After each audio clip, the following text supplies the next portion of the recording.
Assalamualaikum warahmatullahi wabarakatuh. Alhamdulillahil akbar, mukawwiril laili wan nahar, anzalal qur'ana fi lailatul qadr, wassalatu wassalamu ala rasulihil mukhtar wa ala alihi wa ashabihil athhar wa man tabi'ahum bi ihsanin ila yaumil mahsyar. Amma ba'd. Alhamdulillah, kita bersyukur kehadirat Allah Subhanahu wa taala. Insyaallah taala kita akan lanjutkan kembali pembacaan kisah Nabi Muhammad sallallahu alaihi wasallam, yang dari kisah tersebut kita akan ambil beberapa pelajaran untuk hidup dan kehidupan kita. Bagaimana tidak? Beliaulah manusia yang Allah pilih. Beliaulah manusia yang Allah jadikan sebagai qudwah, uswah hasanah, suri tauladan yang baik. Laqad kana lakum fi rasulillahi uswatun hasanah. Kita telah sampai pada 35 tahun kehidupan Nabi Muhammad sallallahu alaihi wasallam, di mana beliau alaihi salatu wassalam sebagaimana layaknya manusia yang merupakan makhluk sosial, beliau ikut turun serta, berperan serta, ikut andil dalam pembangunan Ka'bah. Dan kita sudah sebutkan bagaimana Ka'bah itu dibangun kembali, ya. Dan bagaimana orang-orang musyrik mereka, ya, bersepakat untuk membangun Ka'bah hanya dengan harta apa? Harta yang halal, harta yang baik. Dan kita juga sudah sebutkan bagaimana kisah peletakan Hajar Aswad, yang merupakan batu yang dari surga yang Allah turunkan, dan itu merupakan keutamaan dan juga sebuah kemuliaan bagi mereka yang bisa menyentuhnya atau menciumnya. Dan orang Arab jahiliyah pun mereka tidak mau mengalah satu sama lain, dan mereka menginginkan kabilah mereka lah yang meletakkan kembali Hajar Aswad di tempatnya. Setelah Ka'bah itu dibangun, kan dibangun berarti dibongkar, ya, dibongkar, renovasi segala macam, ya. Jadi akhirnya meletakkan Hajar Aswad siapa? Nah, itulah mereka ribut sampai disebutkan bagaimana kabilah-kabilah itu mereka sudah sumpah darah, cap darah, pokoknya harus kami, kalau enggak mending kita perang. Nah itu, sampai seperti itu. Sampai akhirnya Rasulullah Sallallahu Alaihi Wasallam menengahi mereka, ya, dengan menjadikan masing-masing kabilah itu pegang apa? Pegang kain yang di atasnya diletakkan Hajar Aswad tersebut. Dan semuanya megang, dan Nabi Sallallahu Alaihi Wasallam meletakkan dengan tangan beliau yang mulia ke tempatnya. Dah, ributnya nggak jadi, semuanya berakhir dengan damai, ya. Itulah Nabi kita Muhammad Sallallahu Alaihi Wasallam sebelum jadi Nabi. Umur berapa, Pak? 35 tahun. Kita masih di fase pertama dari kehidupan beliau, yaitu di saat beliau belum menjadi seorang nabi dan rasul, masih menjadi seorang manusia biasa yang dijuluki oleh kaumnya dengan Al-Amin, orang yang terpercaya. Nah, apa yang bisa kita ambil dari kisah-kisah seputar atau kisah pembangunan Ka'bah dan Rasulullah Sallallahu Alaihi Wasallam menengahi kaumnya? Yang pertama, penulis di sini Syekh Zaid Az-Zaid mengatakan bahwa ketika orang-orang musyrik mereka bersepakat dan mengatakan satu sama lain, kita ini mau bangun Ka'bah, jangan kita pakai harta-harta yang tidak baik. Mereka menyebutkan harta-harta yang tidak baik, di antaranya apa? Harta riba, ya, riba jahiliyah. Demikian juga harta yang didapatkan dari perzinaan, upah, ya, upah perzinaan, ya. itu juga tidak mereka pakai untuk bangun Ka'bah. Kenapa? Ya karena Ka'bah itu memiliki tempat tersendiri di hati mereka, sesuatu hal yang mulia. Ya.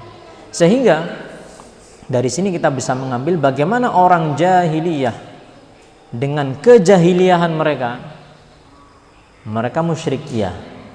Mereka jahiliyah, ya. Tetapi mereka itu masih menyadari bahwa riba itu sesuatu hal yang tidak baik, yang buruk. Riba jahiliyah itu apa? Orang jahiliyah itu, ya, mereka mempraktekkan riba seperti ini. Yang dimaksud dengan riba. Jadi riba itu kalau dalam konteks fikih itu ada dua.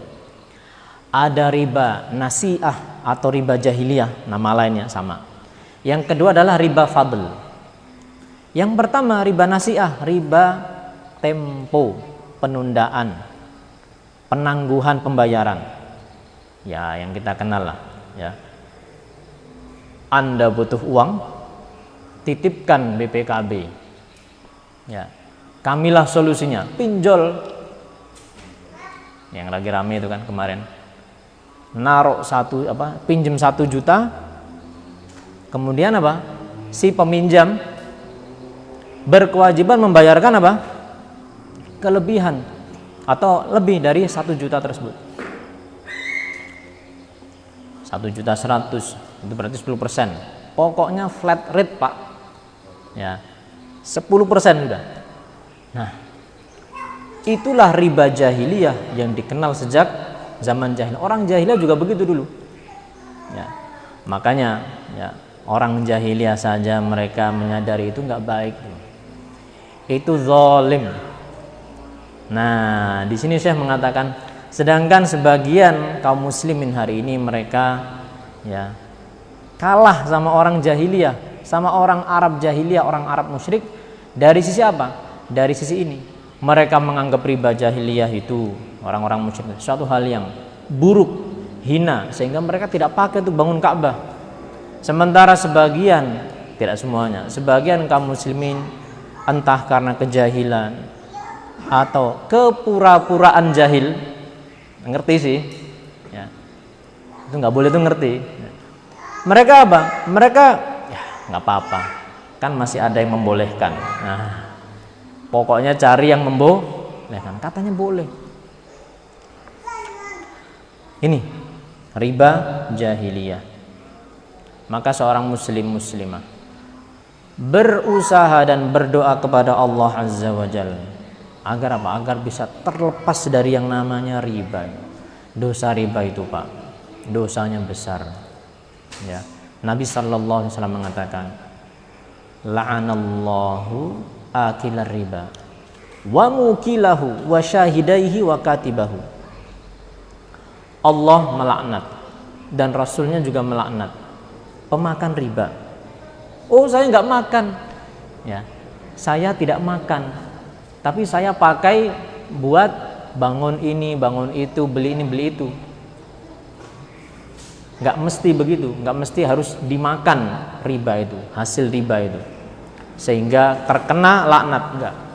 Kenapa disebutkan makan? Karena umumnya harta yang kita dapatkan yang pertama dan utama buat apa? Nah, makan dulu kan gitu kan. La'anallahu akilar riba wa syahidahi wa mukilahu. Orang yang dia memasrahkan hartanya untuk riba. Maksudnya apa? Nasabahnya kalau kita mudahnya. Allah melaknat orang yang meminjami dengan riba. Allah juga melaknat si peminjam riba tersebut. Udah tahu ini. Waduh, saya nih kalau mengembalikan ya nggak apa-apa lah. Yang penting kan suka sama suka. Oh, nggak bisa. Di dalam agama kita ini tidak semuanya yang judulnya itu suka sama suka itu kemudian apa? Nah, menjadi sesuatu hal yang legal. Mau contoh? Wah, banyak.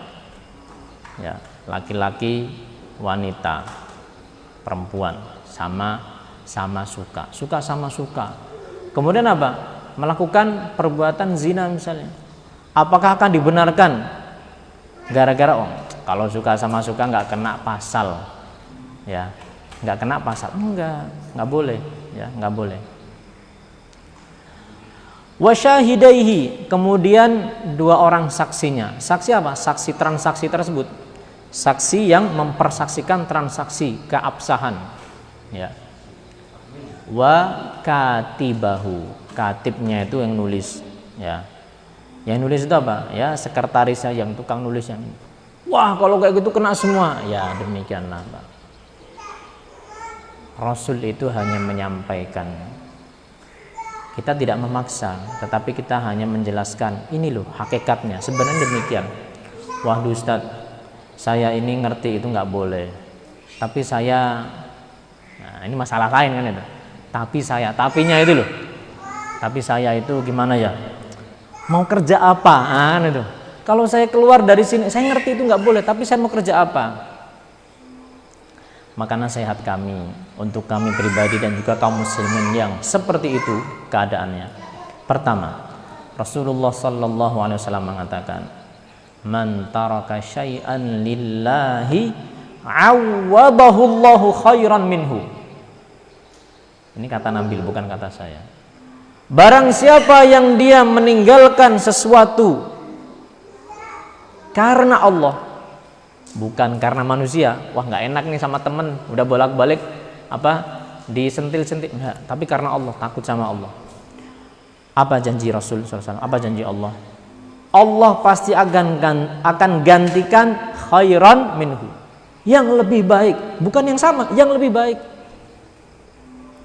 Percaya nggak percaya, tapi silakan lihat bagaimana atau berapa banyak orang yang telah membuktikan hadis ini dengan segenap episode kehidupannya, ya. Jadi kita tidak sedang berbicara hanya masalah konteks riba saja secara khusus, enggak, semuanya banyak. Ada orang kerja nggak bisa sholat Jumat, belum lama ini ada orang ya cerita, kenapa nggak bisa sholat Jumat saya, terus gimana, ya saya pilih kayaknya resign aja lah, ya. Demi apa? Demi sebuah ketenangan. Dia seorang chef terkenal di sebuah hotel, ya, di Jakarta Pusat sana. Bule yang masuk situ. Artinya memang levelnya internasional. Kenapa? Nggak bisa Jumatan.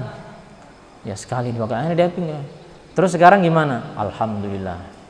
Duit itu Ustadz, ya, kata beliau. Kalau banyak juga habis. Kalau dikit juga kurang.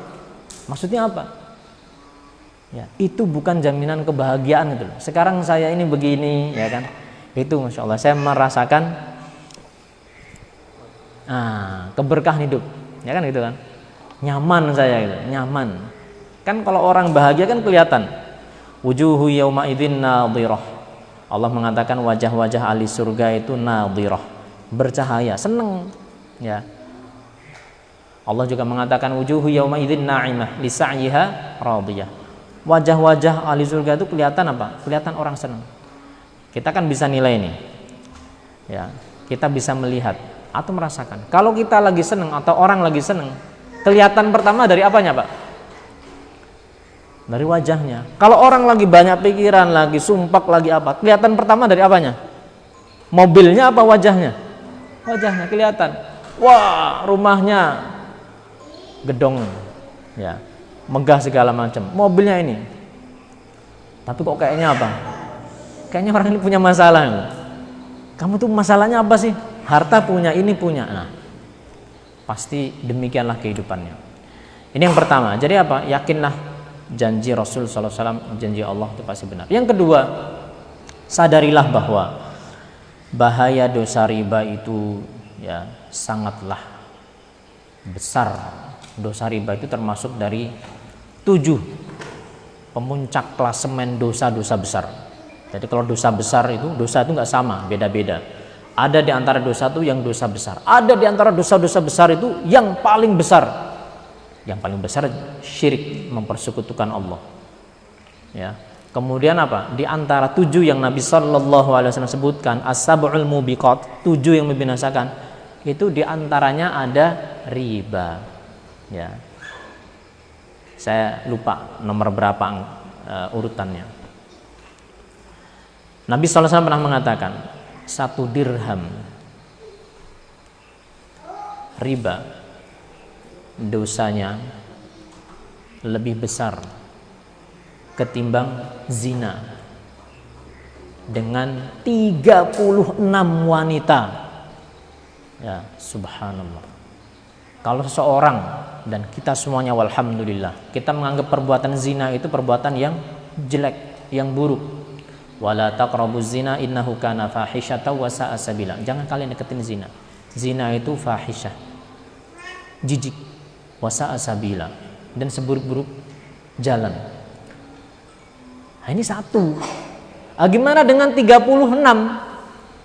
Ya. Nas'alullah salam wal afiyah. Itu berapa dirham? 1 dirham. 1 dirham itu berapa? 1 dirham itu ya kira-kira, saya juga lupa berapa. Silakan nanti dicek. 1 dirham itu berapa? Enggak sampai 100.000. Enggak sampai 100.000. Demikian juga dalam hadis yang lain disebutkan dosa riba itu lebih besar ketimbang seseorang, lebih besar loh. Jadi bukan sama loh. Lebih besar ketimbang seseorang itu berzina dengan ibunya sendiri. Kita punya ibu, alhamdulillah. Nggak ada di antara kita yang nggak punya ibu. Ya. Kalau seseorang berzina, waliyadzubillah, nas'alullah sallallahu alaihi ya, tega sampai berzina dengan ibunya sendiri, itu masih kalah dosanya sama riba. Wah, kok ngeri sekali. Memang ngeri, memang mengerikan. Lah terus bagaimana? Ya. Jadi selain solusi yang pertama tadi, ya, kita meyakini. Yang kedua, kita mengetahui dosanya. Yang ketiga yang menjadi solusi adalah hendaknya seseorang itu dia, ya, memiliki skill yang lain. Kenapa sih orang skill apa? Skill life skill. Kenapa sih orang itu dia memilih untuk, ya, bekerja di tempat yang dia sudah tahu itu benar-benar riba, kok memang beneran riba gitu. Ya karena dia nggak bisa yang lain, dia bisanya cuma apa? Minjemin, narik, minjemin, narik. Dah. Paling mentok nyewa apa? Debt kolektor. Buat apa? Buat narik. Ini bagi yang peminjam. Kenapa dia tidak gunakan modal berupa apa? Tangan, berupa ini untuk berkarya apa kayak gitu? Harta itu yang dicari apa? Banyaknya apa berkahnya? Berkahnya. Buat apa duit banyak? Hati nggak tenang, sakit demi sakit mendera, gantian aja. Hari ini dirinya, besok anaknya, besoknya mobilnya hilang, besoknya rumahnya kebakaran, besoknya. Wah, itu. Ini bagi orang yang meminjam. Kenapa kok sampai gitu? Ya pengen cepat kaya dengan cara yang pintas. Kan gampang. Cuma minjemin 1 juta, balik ya besok 1.100.000. 1.100.000, 100-nya itu dari riba. Tapi nggak berkah. Kalau bagi orang yang meminjam, ya misalnya sebagian kaum muslimin yang mereka terjebak, ya, kayaknya nggak afdol kalau hari ini nggak punya utang. Hari gini kok nggak punya utang? Ya, punya utang kok bangga gitu. Ya, punya hutang kok bangga. Nabi saja berlindung dari apa? Hutang. Allahumma inni a'udzubika minal ma'tsami wal maghram. Ya Allah, aku berlindung padamu dari aku berbuat dosa dan juga aku utang. Nah, kenapa kok orang itu kemudian tertarik untuk berhutang dengan mudah? Kira-kira kenapa, Pak? Kebutuhan. Mungkin ada yang kebutuhan. Ada lagi yang lain apa? Gaya hidup. Hobi. Itu jadi penyakit, Pak, bukan hobi lagi. Kasbon, ya. Jadi gaya hidup, ya, gaya. Nabi hutang, iya, Nabi pernah hutang. Tapi buat apa? Apakah buat hal-hal yang tersier? Enggak. Untuk kebutuhan mendasar. Beliau menggadaikan baju besinya kepada seorang Yahudi. Buat apa? Buat mendapatkan makanan. Itu utang? Iya, utang. Jadi nggak masalah utang sama orang kafir, nggak apa-apa. Muamalah nggak apa-apa. Yang penting apa? Jangan riba. Kalau sesama muslim muamalah, tapi muamalahnya ribawi gimana? Kan kita sama muslim kan gitu. Ya. Afwan akhi. Judulnya akhirnya afwan akhi gitu. Akhi tapi pakai riba-ribaan, ini nggak ada ini akhi-akhian, nggak bener. Jadi nggak boleh ya riba itu. Di agama Yahudi sendiri itu tidak boleh. Tidak boleh riba itu, nggak boleh di agama Yahudi. Agama Yahudi loh. Lah kok mereka yang kemudian apa? Sekarang itulah mereka. Mereka itu ya mempelajari, mengetahui, tapi mereka terabas terus. Ya, hajar. Itulah orang Yahudi. Allah mengatakan wa akhdhihimur riba wa qad nuhu anhu. Mereka itu nekat menerjang riba padahal mereka itu dilarang. Di dalam Taurat itu dilarang riba itu. Jadi kalau kita yang sekarang posisi kita orang minjam, cobalah kita itu tidak usah muluk-muluk hidup kita itu. Enggak usah muluk-muluk. Ustaz, kita ini kayaknya enggak afdol kalau tidak beli mobil terbaru 2022 ya. Lah memang kenapa? Kalau misalnya kendaraan yang lama masih ada, kenapa mesti apa? Yang baru ya.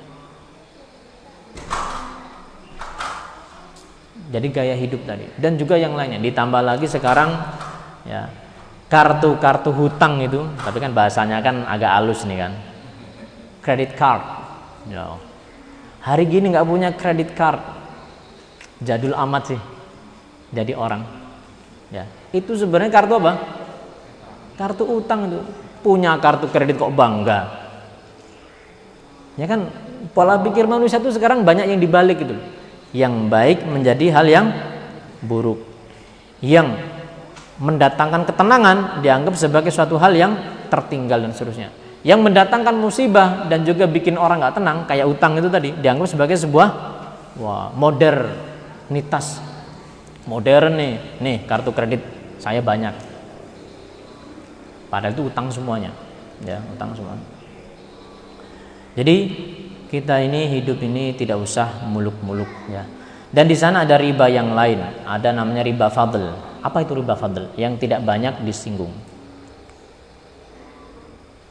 Riba fadl itu adalah tukar menukar antara benda-benda ribawi dengan perbedaan kadar, perbedaan berat, atau tanpa tunai, non tunai, perbedaan berat atau kadar atau non tunai. Ada apa saja bendanya? Disebutkan ada 6 benda-benda yang masuk dalam benda ribawi. Yang 6 benda ini kalau tukar menukar itu mesti sama, nggak boleh beda. Pertama emas, kedua perak, kemudian ketiga gandum, keempat garam, kelima kurma, dan yang keenam itu gandum yang sudah halus, syair ya. Emas dan perak dianalogikan kepada uang kertas yang kita pegang. Kita kan hari-hari kita beli ke fresh market pakai apa? Pakai emas, kan enggak kan? Pakai apa? Pakai uang ya. Gandum dan seterusnya itu dianalogikan kepada benda-benda yang dimakan ya, yang dimakan. Kemudian ada lagi yang dianalogikan pada benda-benda yang ditakar. Kita akan bahas sedikit satu persatu. Bismillah. Kita lihat uang kertas atau emas dulu lah. Ya, insya Allah tidak familiar kan? Tidak asing kan dengan emas? Ya, masih ingat nggak Pak? Berapa puluh tahun dulu? Ya, saya nikahkan kamu dengan anak saya. Dengan apa? Mahar biasanya kan apa? Di antaranya emas. Emas bentuknya cincin, bentuknya gelang, bentuknya kalung. Itu tidak dilihat bentuknya, tapi yang menjadi patokan apanya? Gramaturnya. Sehingga kalau misalnya ibu-ibu ya, dan ini banyak ibu-ibu punya umpamanya kalung, beratnya misalnya 5 gram emas ya, kalung emas beratnya berapa? 5 gram. Pergi ke toko emas, maka tidak boleh dan termasuk riba. Ketika ibu, wah saya pengen ganti nih, ganti apa? Ganti kalung yang model lain, emas juga ya. Kemudian ditukar dengan apa? Dengan emas yang berbeda gramnya, langsung tukar gitu, nggak boleh. Atau tukar misalnya saya pengen apa? Gelang, ya. Kalau ini berapa? Saya dihargai berapa nih? Punyanya ibu dihargai sekian. Boleh nggak saya tukar sama gelang yang itu? Gelangnya berapa itu? 4 gram, dihitung itu. Ya bolehlah, samain ya. Ya. Udah langsung tukar aja. Shoot. 5 gram emas ditukar dengan berapa gram? 4 gram. Ini namanya riba. Nggak boleh. Loh kan, yang satunya kalung, satunya apa? Gelang. Nggak dilihat. Tidak dilihat. Nah, terus bagaimana dong solusinya? Solusinya adalah ibu-ibu, ya. Kenapa saya sebut ibu-ibu? Karena kalau saya pernah ngantar istri saya ke toko emas, itu mayoritas isinya siapa? Ibu-ibu, ya, emak-emak dan calon emak-emak. Itu apa? Kalau misalnya ibu-ibu pengen menukar kalung dengan gelang atau semisalnya, maka ibu harus jual dulu itu. Apanya? Kalung. Mbak, ini harganya berapa? Oh, harganya misalnya dihargai, ketemunya misalnya 5 juta. Dah. Ya udah Mbak, kalau isi pelayannya itu nanya, ibu mau ganti yang mana? Ya. Yang ini tanya, ibu boleh nanya, itu harganya berapa? Itu harganya misalnya 6 juta. Ya. Maka tidak boleh Anda langsung meletakkan kalung plus uang 1 juta. Nih, ambil, saya mau ngambil. Enggak boleh. Yang bisa Anda lakukan adalah, ya sudah, ini saya jual kalung saya dulu. Ya, saya jual kalung saya dulu. Dah. Ibu mau ngambil yang mana? Entar dulu, saya mau mana duitnya? Ya, mana uangnya? 5 juta cash. Pegang dah. Terus gimana? Setelah ibu pegang uang 5 juta itu, ibu punya kemerdekaan, kebebasan. Entah mau beli di situ, ini, atau misalnya apa? Pas mau beli, tiba-tiba ya temennya ibu-ibu bilang, mau beli apa? Ini, sebelah itu ada model baru tuh. Oh iya ya, nah, lagi promo, diskon 50% akhir tahun. Ya, nggak ada kan emas diskon 50%. Anggap saja lagi promo gitu. Oh gitu ya. Nah, ibu-ibu tidak harus beli di tempat itu. Boleh nggak langsung pergi ke sebelah ke toko sebelah? Boleh saja. Jadi ibu-ibu harus pegang uangnya sampai. Dan pengalaman yang pernah kami jalani, ya, bukan artinya saya sering ke toko emas, sekali 2 kali aja, ya kan? Itu apa? Pedagang atau pelayan yang ini ngerti kok, Mbak, saya mau pegang uangnya dulu, ya. Oh iya, ya Pak, atau ya Bu, ngerti dia, paham. Sebagian tentunya ya.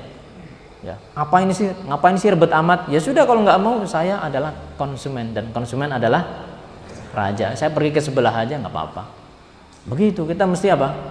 Punya bargaining positionnya. Saya maunya, saya ini ambil dulu. Terus mau beli yang mana? Ya terserah saya lah. Ya, saya mau jual. Ya sudah, kalau gitu kami nggak jadi. Ya sudah, toko sebelah masih banyak. Demikian, itu kalau emas. Contoh yang lain misalnya yang termasuk riba juga itu loh, menukar uang.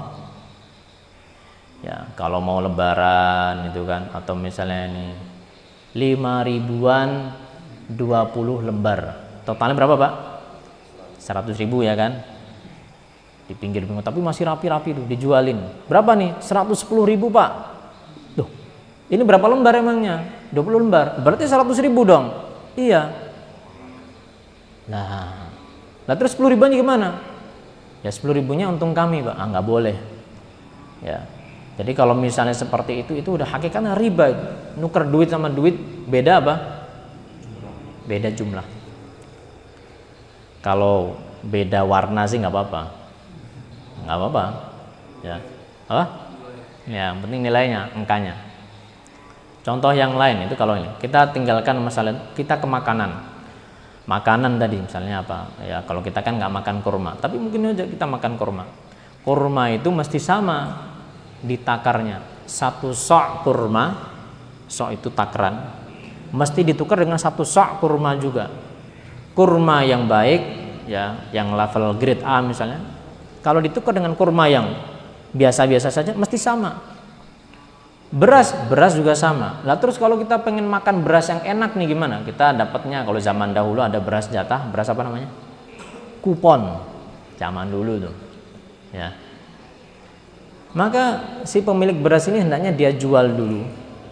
Dia pegang uangnya sama seperti emas tadi. Ya, sama seperti emas tadi. Nah, sedikit terlupakan.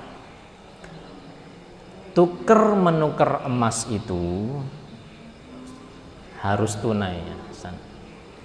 Jadi tidak boleh ya. Tidak boleh apa? Tidak boleh bertempo, nggak boleh. Contoh realnya misalnya gini. Bapak-bapak atau ibu-ibu pengen beli emas. Pengen beli emas. Wajib ada uang, ada barang. Emas 5 gram. Maka ya tidak harus ditukar dengan uang seberat 5 gram juga. Uang kan bukan apa? Gram-graman gitu kan. Kalau cuma 5 gram ya ntar kita banyakin uang yang ya gambar Patimura kalau ada. Enggak, tapi apa? Harganya misalnya berapa? Ini 5 gram, ketemunya 5 juta. Maka yang wajib adalah Anda bayar, Anda ambil. Apanya? Emasnya. Jangan kemudian apa? Ya sudah nih 5 juta. Barangnya mana? Barangnya besok Pak. Barangnya besok. Enggak. Harus di tempat itu, majelis. Di majelis tersebut. Dan itulah yang syar'inya. Nah, kalau kita telisik lagi, kenapa sih kok Islam itu begitu keras tentang masalah riba itu? Ya karena riba itu yang menghancurkan perekonomian. Riba itu adalah kezaliman. Dan tidak ada orang yang berakal yang tidak mengatakan demikian. Orang yang menggunakan akalnya, dia tahu kok riba itu zalim. Kita lihat contoh misalnya. Kalau orang minjem ya sejumlah uang, dia mau mengembalikan uang dengan jumlah yang lebih besar, itu kan kasihan. Kasihan. Kita kalau mau nolong, kalau mau dagang. Makanya Allah mengatakan innamal bai'u wa ahallallahu al-bai'a wa harramar riba. Allah menghalalkan jual beli dan Allah mengharamkan riba. Orang jahil dulu mengatakan, ini kan kayak kita jual beli saja. Kayak kita jual beli. Ini duit kalau diputer gini, itu kan nanti jadi, itu kan alasan yang dibuat-buat. Anda kalau mau nolong ya nolong. Gimana nolongnya? Ini Pak, Bapak butuh berapa? Saya pinjemin. Jangan ngomongnya nggak jelas. Akad mesti jelas. Saya pinjemin berapa? 5 juta. Kapan balikinnya? Sebulan kemudian. Sebulan kemudian orangnya belum balikin, tagih. Tanyain, gimana Pak? Sudah ada belum? Waduh belum. Ya sudah, Bapak mau kapan kira-kira? Ya, kasih waktu saya 2 minggu lagi. Allah mengatakan wa in kana dzu usratin fanadhiratun ila maisarah. Kalau dia itu kesulitan maka berikanlah tenggat sampai dia mudah. 2 minggu lagi tanya terus, nggak apa-apa. Hak kita kok. Ya. Kalau sudah ngemplang utang gimana? Ya sudah, blacklist, hati-hati. Kasih tahu teman-teman, si fulan itu jangan kamu pinjemin uang. Wah, itu namanya ghibah dong. Boleh yang begini. Ya, jadi ya istilah kalau di dalam sebagian bank itu menerapkan yang seperti ini juga, blacklist ya kan. Sudah ini udah kalau udah di blacklist BI, udah susah udah. Ya. Nah, itu tadi kalau kita pengen nolong. Kalau kita pengen bisnis, ya bisnis is bisnis. Ya, wajar dong untung. Saya punya ini barang. Berapa ini? Saya berapa kamu mau beli? Ya, tawar-tawaran. Ya. Tawar-tawaran, 5 juta boleh nggak? Waduh, nggak dapat cuan kita Bang. Nggak masuk. Dah 5,5. Berapa kali bayar? Nah, walhasil intinya apa? Dibedakan itu antara bisnis dan juga sosial. Yang menjadi kendala atau menjadi masalah itu diantaranya adalah nggak jelasnya akad. Ya, judulnya sih nolong, padahal apa? Mentung. Ya kalau bahasa Jawanya tuh. Ya, bukan nolong tapi sebenarnya sedang menzalimi, ya. Lihat itu yang di pinggir-pinggir jalan itu, BPKB, titipkan BPKB. Mereka ya hakikatnya adalah riba, tapi pakai istilah-istilah misalnya gadaikan BPKB. BPKB digadaikan, namanya gadai atau rohon itu ada dalam Islam, tapi ada aturan mainnya. Gadai itu buat apa sih? Gadai itu buat jaminan, ya. Saya butuh uang berapa? 500.000, ya. Bapak punya pilihan, apakah Bapak akan meminjami atau tidak meminjami. Aduh, mohon maaf, saya juga lagi butuh, ya. Padahal nggak terlalu percaya juga nih, nggak jelas ini kan. Atau mengatakan, saya mau meminjami Anda, tapi tolong kasih jaminan apa kayak gitu. Ya sudah, saya punya HP nih Pak. HP, oh ya sudah HP. Dah taruh situ. Oh jangan HP lah, nanti saya susah nagihnya. Motor lah gitu. Dah. Anggap saja kita berikan hal dah. Jaminan ini diapakan? Jaminan ini gunanya adalah sewaktu-waktu saya tidak bisa melunasi utang saya, ya sudah itu dijual. Buat apa? Buat nutupin utang. Ada lebihannya? Nggak ada lebihannya. Contoh, ternyata HP saya susah membayar utang. HP ini dijual wajar, ya, tidak jual BU, wajar gitu. Laku misalnya 1 juta. Utang saya tadi berapa? 500.000. Berarti masih ada selisih berapa? Maka dia yang mengembalikan apa? 500.000 ini Pak. Ya, Bapak dinyatakan atau Bapak nggak segera bayar utang, ini saya jual ini HP-nya. Dah, nih 500.000. Ini apa ini uang saya? Ya itu hasil dari penjualan. Loh kok 500.000? Lah kan kemarin utang. Ini laku berapa? 1 juta. Ini lihat fakturnya, kwitansinya. Loh kok gitu? Ya memang begitu. Ya. Jadi maksud jaminan seperti itu. Kalau misalnya saya bisa bayar, saya ambil lagi apanya? Jaminan saya. Wah, berarti kalau kayak gitu pegadaian nggak bisa maju dong, nggak dapat untung. Memang namanya ya menolong orang itu tidak bisa dijadikan sebagai sebuah bisnis. Kalau Anda mau kaya bisnis ya bisnis, jual beli kayak apa kayak gitu. Tapi kalau misalnya mau bantu orang, jangan cari lebihan. Jangan cari apa? Lebihan. Bantu itu beda dengan bisnis. Riba nasiah yang lain insya Allah nanti bapak-bapak, ibu-ibu bisa lihat di banyak tulisan para ustadz kita tentang masalah-masalah seperti ini yang banyak di masyarakat ya, yang kadang tanpa disadari kita ini apa ya terjatuh dalam hal seperti itu ya, nggak boleh ya, tidak boleh. Nah, poin yang kedua, maaf ini saya mohon maaf agak berpanjang dalam masalah ini. Poin yang kedua, dalam kisah Nabi Muhammad SAW berhasil menengahi orang-orang musyrik ini, ya terkandung faedah atau terkandung pesan bagaimana Allah Subhanahu wa taala telah mengunggulkan, meninggikan derajat Nabi di tengah kaumnya. Meninggikan derajat Muhammad SAW Al-Amin di tengah kaumnya. Kenapa? Di kaumnya itu ada mereka para senior-senior. Mereka nggak kepikiran gitu loh cara yang sederhana ini. Mereka juga bingung gimana nengahinnya. Ya. Nah ini menunjukkan bagaimana Allah itu pengen mengorbitkan, kalau bahasanya, mengorbitkan apa? Nabi Muhammad SAW. Al-Amin. Ya. Reputasinya apa? Nggak main-main. Mendamaikan kabilah yang hendak berperang di Mekah. Ya, di Mekah. Gara-gara satu hal yang mulia, yaitu meletakkan Hajar Aswad. Yang ketiga,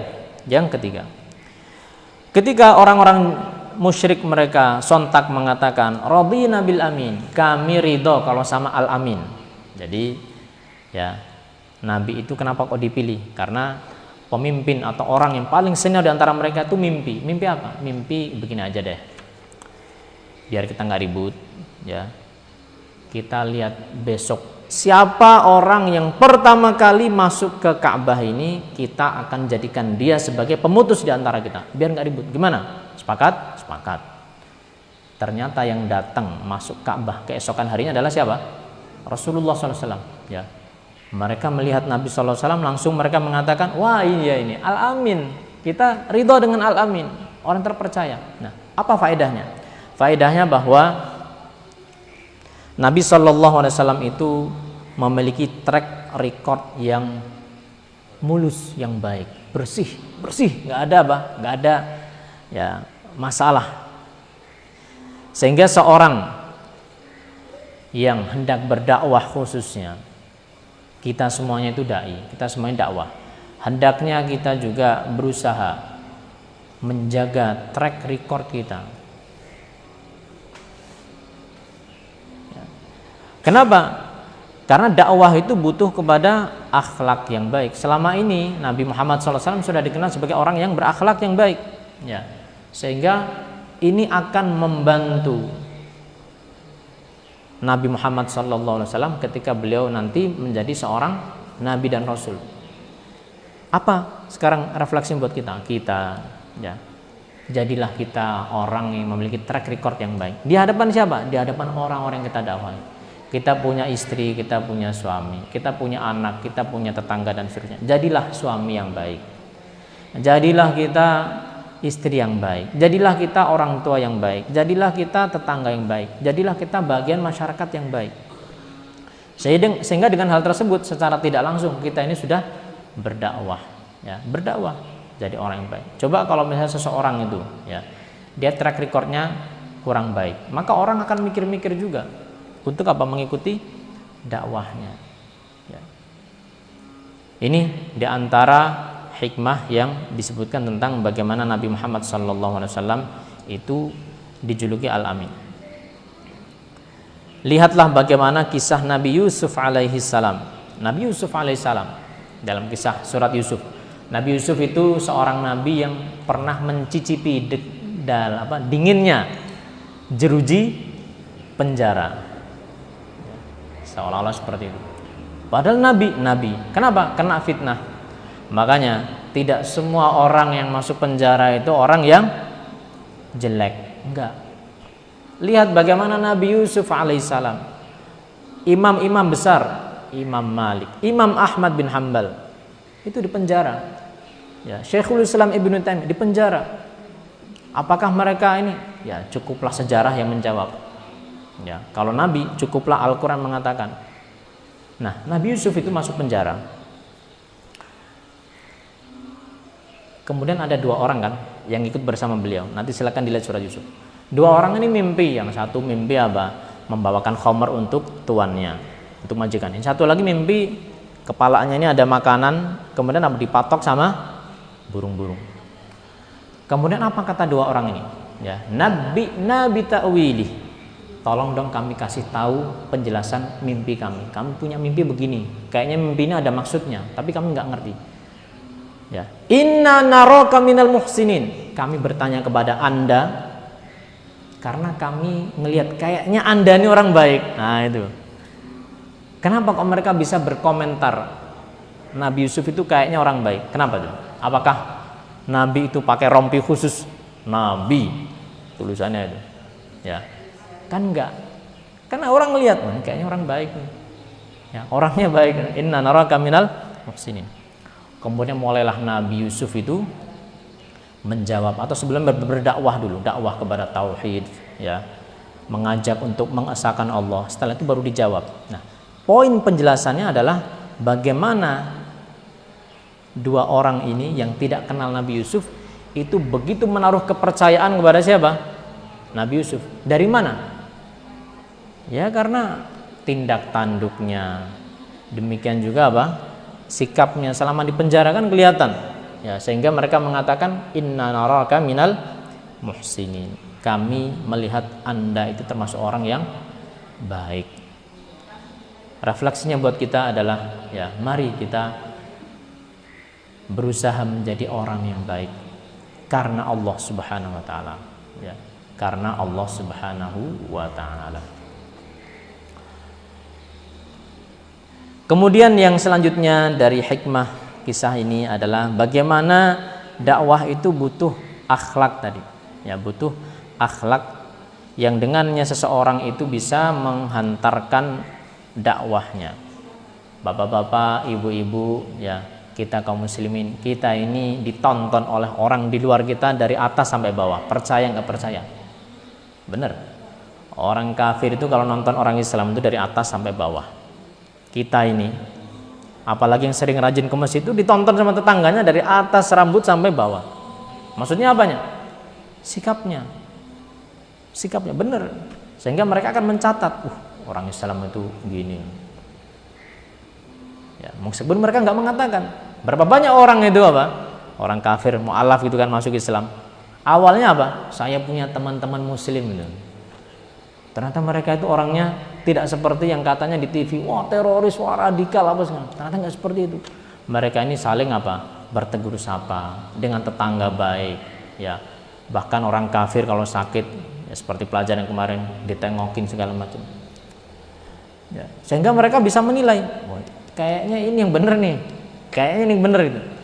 Itu baru ngeliat dari casingnya. Kita nggak usah banyak ngomong babi bu, mereka akan menilai. Sehingga ya menjadi sebuah tanggung jawab besar di pundak kita, pundak saya dan juga pundak bapak-bapak, ibu-ibu semuanya untuk menampakkan keindahan Islam. Di hadapan siapa? Di hadapan orang-orang Islam sendiri. Banyak orang Islam itu mohon maaf ya, mereka belum memahami hakikat agama Islam itu sendiri. Mereka ngertinya hati-hati. Kalau sering-sering rajin ke masjid, udah ya. Mulai sering baca Al-Quran, udah. Ya, pasang jenggot, mesti hati-hati. Nah, kita jangan kemudian melayani ya kegaduhan hal tersebut. Nabi SAW, Allah mengatakan, wa idza khatabahumul jahiluna qalu salam. Hamba-hamba Allah Ar-Rahman yang baik itu, kalau dikomentari oleh orang-orang bodoh, qalu salama, mereka membalas dengan salama, perkataan yang ya, isinya selamat, ya sudah. Tidak membalas kebodohan dengan kebodohan juga. Ya udah, besok pagernya kita kunci. Nggak bisa keluar. Wah, ini bukan dengan ini zalim. Ini kita sesama kaum muslimin. Dengan orang di luar kaum muslimin, non muslim gimana? Sama. Kita ini ditonton. Percaya nggak percaya, ya. Makanya, ya, jangan sampai kita ini termasuk orang-orang yang mencoreng wajah Islam. Utang nggak bayar, ya kan? Wah, yang mana? Wah, itu memang gitu tuh. Nah, ya. Jangan seperti itu. Kita jalankan Islam sebaik mungkin. Islam itu agama yang sempurna. Utang dan seterusnya dengan keluarga, dengan anak, dengan istri, dengan tetangga. Dah, itu sudah dakwah. Tanpa kita kemudian keluar Islam adalah agama yang benar ini dan seterusnya. Orang itu nilai kok. Orang bisa baca, ya. Tinggal prakteknya. Sudah adzan ya? Ya. Nanggung ya? Tinggal satu poin lagi. Mohon izin 5 menit lagi, Pak. Nanti pokoknya adzan nggak lama, kemudian kita qomat. Ya. Kemudian poin yang selanjutnya, ya. Sebagai rentetan dari poin yang tadi kita sebutkan, dakwah itu butuh akhlak yang baik, track record yang baik. Maka seseorang yang berdakwah itu mesti siap-siap dan jangan mudah terbaper-baper. Ketika apa? Ketika nanti sudah jadi orang yang baik, nggak bikin masalah, nggak ganggu orang, terus kemudian orang itu menuduhkan yang enggak juga. Kita ini udah nggak pengen, udah main kalem lah gitu, ya. Ada orang kita salami sama muslim, ya segala macam. Nggak usah baper. Kenapa? Rasulullah SAW reputasinya kurang apa? Al-Amin dan seterusnya dan nih, ya. Nanti ketika Nabi diutus menjadi Nabi dan Rasul, itu langsung berubah 180 derajat. Wah, ini orang gila nih. Ini penyihir, ini tukang tenung, ini dukun, ini. Itu julukan yang disematkan kepada Nabi. Apa jawaban Nabi? Nabi nggak komentarin mereka. Tetap sampaikan dan tetap istiqomah. Dengan apa? Dengan keamanahan beliau. Nanti kita akan lihat nanti kalau pas Nabi hijrah. Nabi itu hijrah luar biasa. Sallallahu alaihi wasallam. Itulah Nabi kita. Nabi itu hijrah dari Mekah ke kota Madinah. Kenapa? Ya karena beliau sudah mau dibunuh sama orang-orang itu. Dalam keadaan orang-orang itu, orang-orang musyrik itu, sebagian mereka menitipkan barang kepada Nabi coba. Kenapa? Percaya sama Nabi. Kalau Nabi diserahi sesuatu pasti tidak disia-siakan. Di mana gitu loh logikanya.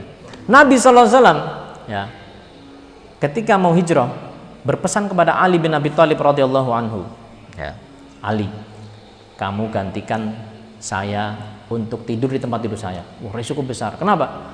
Dan Nabi berpesan agar Ali, ya, itu mengembalikan dahulu titipan-titipan orang-orang musyrik itu yang mau membunuh Nabi dan mengusir Nabi itu, dibalikin dulu. Tidak kemudian, oh gitu nih mainnya, udah kita sikat juga, enggak, dikembalikan dulu. Dah, luar biasa Nabi kita Muhammad sallallahu alaihi wasallam. Jadi kita kalau misalnya ya sudah berusaha menjadi suami yang baik, istri yang baik, tetangga yang baik, orang tua yang baik, dan seterusnya yang baik-baik, kemudian qadarullah, orang-orang, tetangga, keluarga besar atau siapapun itu masih memberikan hal-hal yang negatif atau apa, ya sabar, ya.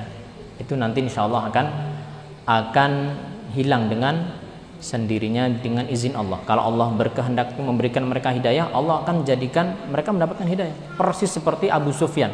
Allah mengatakan, idfa' billati hiya ahsan fa idzal ladzi bainahu wa bainaka adawatun ka'annahu waliyyun hamim. Tolaklah perbuatan buruk mereka dengan perbuatan baik. Niscaya kalau kamu bisa seperti itu, orang yang antara kamu dan dia itu ada permusuhan, nanti kelak dia akan menjadi waliyun hamim, akan menjadi orang yang sangat setia. Abu Sufyan itu kurang memusuhi apa kepada Nabi ketika jahiliyah? Dia panglima perang Uhud, panglima perang selanjutnya, perang Badar yang kedua, perang Khandaq, itu Abu Sufyan semuanya pimpinannya, bebuyutan sudah. Tetapi ketika Makkah ditaklukkan, ya, Nabi SAW mengatakan apa? Siapa orang yang masuk rumahnya Abu Sufyan, pemimpin mereka, dia aman. Abu Sufyan itu ya meleleh. Ya, meleleh. Kenapa? Ini orang saya jahatin, saya mau bunuh, ini masih menghargai saya. Akhirnya dia masuk Islam. Masuk Islam Abu Sufyan radhiyallahu anhu dan menjadi orang yang sangat setia dengan Islam, dengan Rasulullah sallallahu alaihi wasallam. Bisa nggak kita seperti itu? Semoga Allah berikan kepada saya dan juga bapak-bapak dan ibu-ibu semuanya taufik untuk bisa meneladani sedikit demi sedikit Rasulullah sallallahu alaihi wasallam. Ada kurangnya kami mohon maaf. Kita tutup dengan doa kafaratul majlis. Subhanakallahumma bihamdika asyhadu an la ilaha illa anta astaghfiruka wa atubu ilaik. Wassalamualaikum warahmatullahi wabarakatuh.